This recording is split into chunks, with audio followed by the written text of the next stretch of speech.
What's going on, boys? Welcome back to the channel. Welcome back to another episode here at J&A Life. It's your boy Jerry. So today, guys, we got you a little update on the Toyota Corolla that we bought for our daughter Alexia. So it's been probably about a month or so since I pressure washed the car on the channel, made a little video showing that, and replacing a few parts to take care of a miss and a few check engine light codes that it had.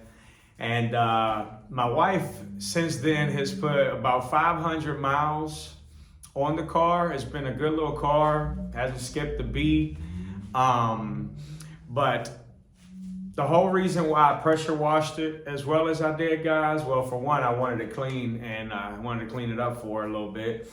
And also to kind of diagnose the leak, the oil leak it had, because it had a massive oil leak. It was all going down the timing chain side, and it was just everywhere. But we knew that the valve cover gasket was one of the culprits, and we weren't sure what the other culprits were. Well, like I said, guys, it's been about 500 miles since the wife started driving it. And my daughter, she's been practicing in it. And yeah, I was buying some headlight bulbs for the Nissan, and we was buying some transmission fluid for the Corolla because it was a little low, and I had the hood pop. I went into Fisher Federated parts with the wife, got the headlights, got the oil for the tranny, and came back outside and went straight to the variable valve timing solenoid, because I couldn't help but to notice the big oil leak that was coming from underneath. So that's what this video is going to be about today as well. We're going to be changing that out, and like I said, I wanted to give you guys an update on you know, the car 500 miles later. It's been a great little car. We haven't put any more money into it, and yeah, we're just going to be changing out that variable valve timing solenoid. And yeah, guys, hope you guys are enjoying the video so far. Just me talking. Smash that like, please. It helps the channel a lot. And if you're new to the channel and you're just watching this video to know how to change the solenoid out, well, welcome. Go ahead and tap that subscribe. It doesn't cost you a thing.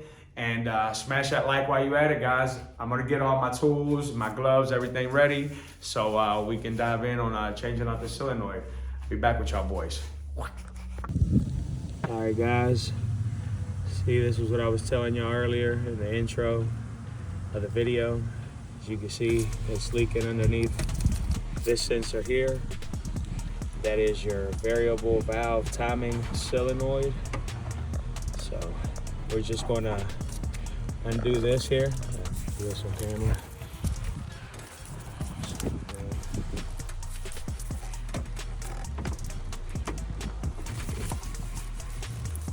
Tight. All right, got that free. And then this one here, I believe. And I just lift that tab up. Yep. And that'll slide out just like so. And then there's a 10 millimeter. I might have to get from the side angle, maybe. I think it's a 10 millimeter bolt right here. Right there. So just gonna try to bust that loose while I got the wifey here. I don't know if I can.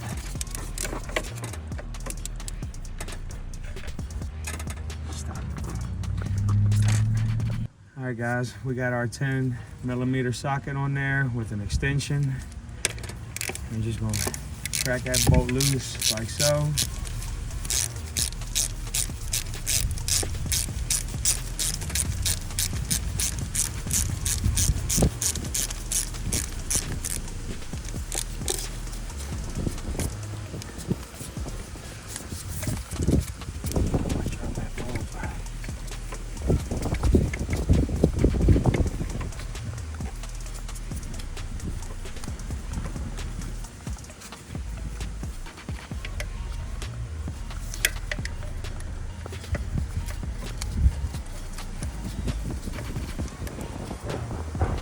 That might leak oil out.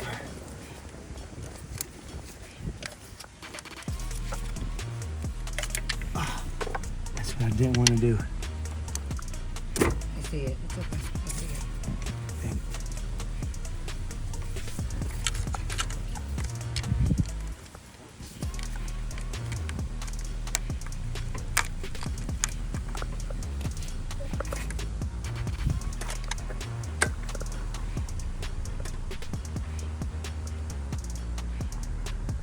Alright guys, we got my pry bar.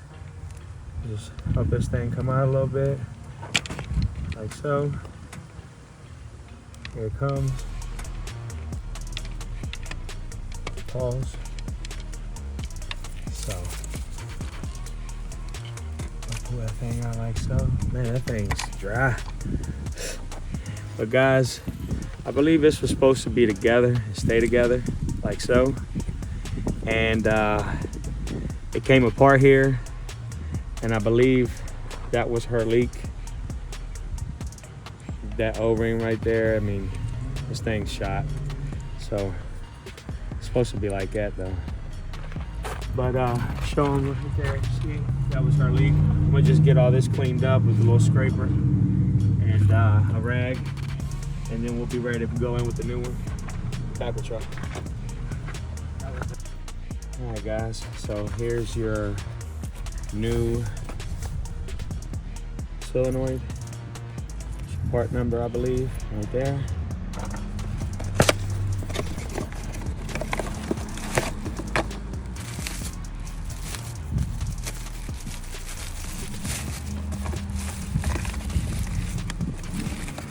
Ain't no gaskets or nothing that comes with it. It's just the sensor. The gaskets are built into it.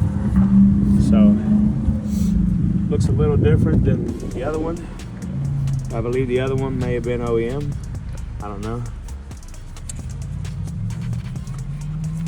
Just gonna slide that in like so. I believe it. Yep, pops in. And bolts lined up right there, I think. All right, guys. So now that we got the solenoid tightened down with the 10mm, just gonna put our harness clips back where they go, like so. Got this solenoid plug right here. Click that back in, and that's how you do it.